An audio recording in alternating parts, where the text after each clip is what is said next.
À peine le temps de récupérer que l'on attaque déjà le col de Manté.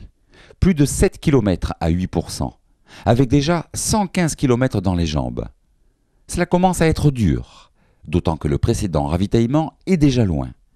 Certains qui ont mal géré leurs ressources, mais également leurs réserves, commencent à manquer d'eau et d'aliments énergétiques.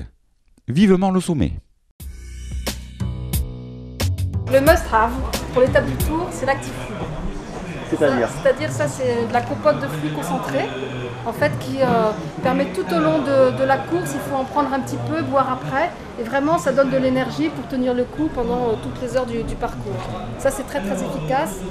On a aussi bien sûr toutes les boissons, parce que les boissons qui sont dosées pour aider à reconstituer tout ce qu'on perd quand on transpire, les sels minéraux, les vitamines. Donc c'est à boire avant, pendant et après aussi pour optimiser la récupération. Et pour les personnes qui sont sujettes à avoir des crampes, on a des comprimés très efficaces qui évitent les crampes.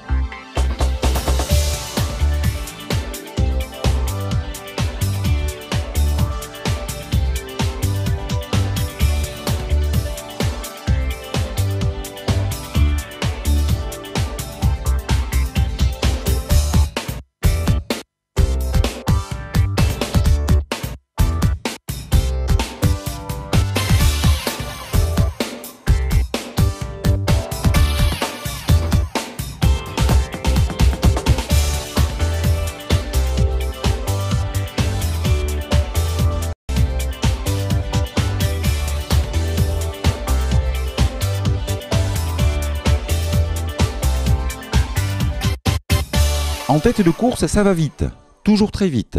Le rythme est très soutenu et les tout premiers groupes se sont disloqués. Beaucoup de coureurs se retrouvent seuls, isolés, alors que le plus dur reste à venir. Toujours en tête, Nicolas Fritsch fait preuve d'une insolente bonne forme.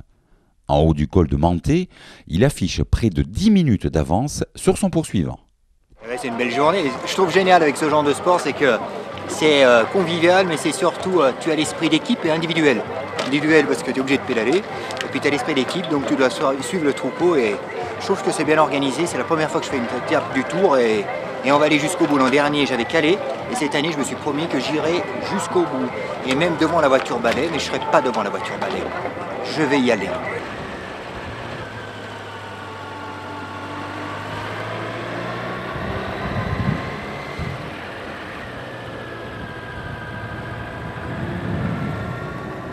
Encore un petit peu de force, bah d'ailleurs il en faut parce qu'il paraît que devant c'est pas triste.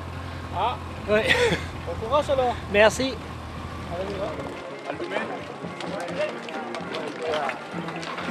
Tu veux t'arroser la tête? 3 semaines de ça, j'ai fait l'Ironman de Nice. Et je pense que je suis en train de payer sur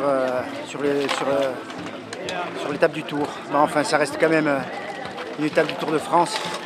Même avec une aiguille-bolle, normalement, ça doit être possible de le faire. Donc on va rester tout petit, parce qu'on est tout petit sur cette terre. Et on va essayer de rentrer à Ludanviel tranquille. Donc là, je vais profiter de m'hydrater, de m'étirer et de repartir doucement. De toute façon, je ne suis pas tout seul. Il y a Franck qui a une jambe en moins aussi. Donc on va la faire tranquille. Les derniers kilomètres ont été longs. Enfin le col, mais surtout le ravitaillement. À 1949 mètres d'altitude, le vent balaye les sommets et les bénévoles qui s'affairent pour contenter tout le monde.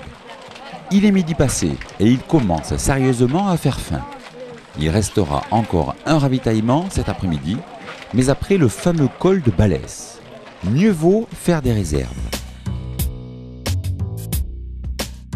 Qu'est-ce que vous présentez sur l'étape du Tour 2007 et quelles sont les nouveautés SIFAC? Du Tour 2007, donc les deux évolutions, premièrement le Gothica 2008, puisqu'on arrive dans la gamme 2008, avec maintenant patte arrière en carbone, tube horizontal inversé pour façon à avoir tout ce qui est entrée de gaine en dessous, et puis la grosse évolution de l'année, l'absolu, une base de tube infini, ce qu'on avait sur l'aluminium, qu'on a fait évoluer en carbone, avec la tige de sel intégrée qui arrive cette année chez SIFAC.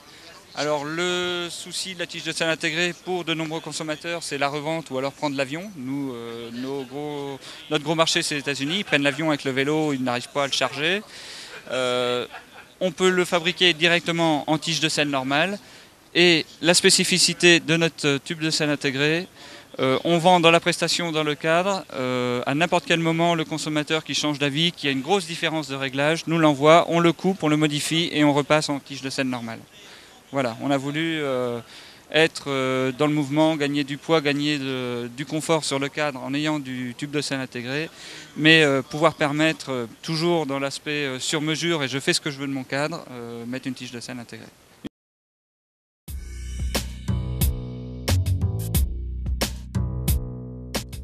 Trois ravitaillements, ce ne sont pas moins de 22 000 bananes, 16 000 oranges, près d'1 tonne de fruits secs, 50 000 barres de céréales, de pâtes de fruits ou de pain d'épices, 24 000 tranches de pain de mie et autant de jambon ou de fromage pour accompagner.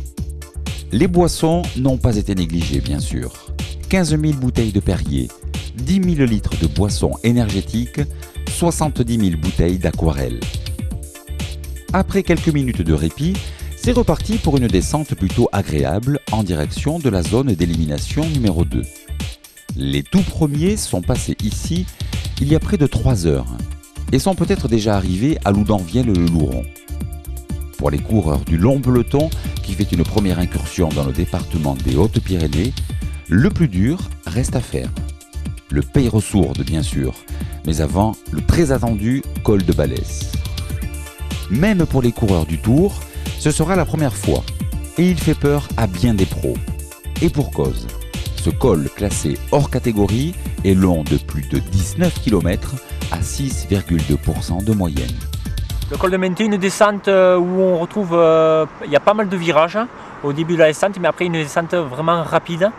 Donc où je pense le compteur, je pense ça frôlera pas loin des 70-80 km/h. Donc mais quand même pas dangereuse, mais assez rapide.